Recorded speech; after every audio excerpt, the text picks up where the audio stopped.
Hello learners, welcome back to rural academy. मैं हूं सुनील। तो क्लास 10th के एग्जाम्स नज़दीक आ चुके हैं और बहुत सारे बच्चों को ये प्रॉब्लम्स होती है कि उन्हें ट्रिग्नोमेट्रिक रेशियोज याद नहीं होते।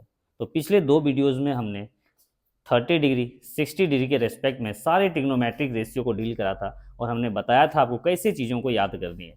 तो आज की क्लास में हम 45 डिग्री के रिस्पेक्ट में सारे ट्रिग्नोमेट्रिक रेशियोज को डील करेंगे। तो जब भी आपको 45 डिग्री की बात हो तो आपको ये डायग्राम्स याद रखने भाई, है ना। ये डायग्राम्स, ये सिंगल डायग्राम्स आपको सारे ट्रिग्नोमेट्रिक रेशियोज दे देगी भाई। तो आपको सिर्फ ये डायग्राम याद रखना है।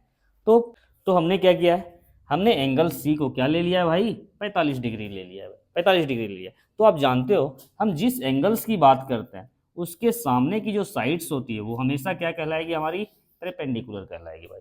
और आप जानते हो भाई हाइपोटेनियस तो चेंज ही नहीं होते, है ना। तो ये क्या बच गई, हमारी बेस बच गई, हमारी बेस बच गई। तो 45 डिग्री के रिस्पेक्ट में आपको हमेशा परपेंडिकुलर को क्या लेना है भाई, 1 लेना है। इसकी वैल्यू क्या लेना है, 1 लेनी है।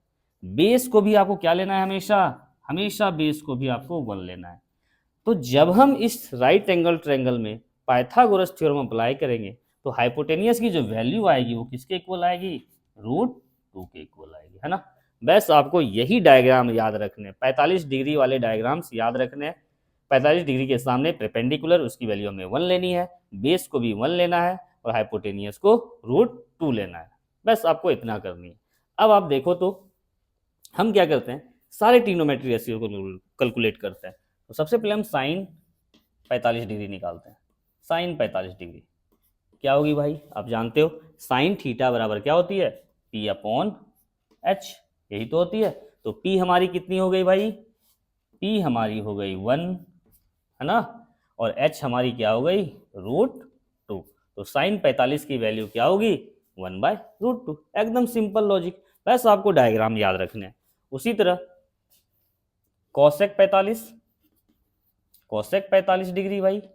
तो कोसेक थीटा बराबर क्या होता है, साइन थीटा का ऑपोजिट, H/P। तो H हमारी क्या है, √2 और P हमारी क्या है, 1। तो √2/1 या आप इसे कहो √2।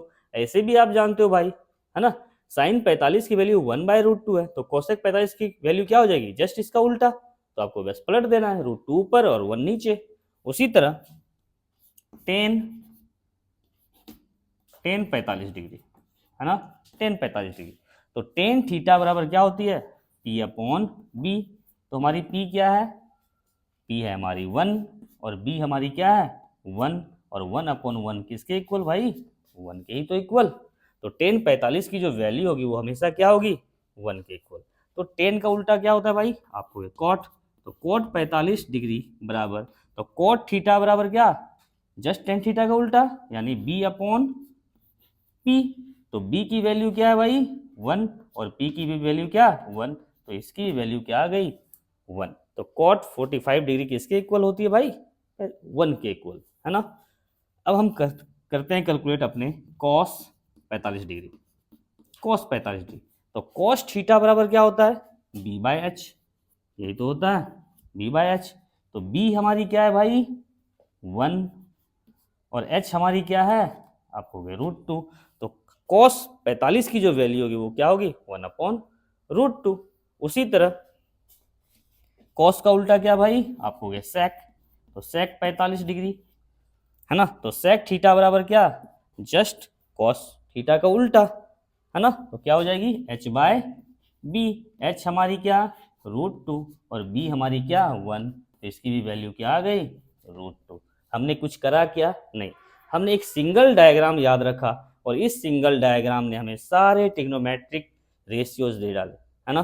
तो ये थी हमारी आज की क्लासेस। आई होप ये सारी चीज़ें आपको पसंद आई। अगर आपको हमारे कंटेंट और लॉजिक पसंद आते हैं प्लीज़ हमें सपोर्ट करें, हमारे वीडियो को ज़्यादा से ज़्यादा शेयर करें। Thank you.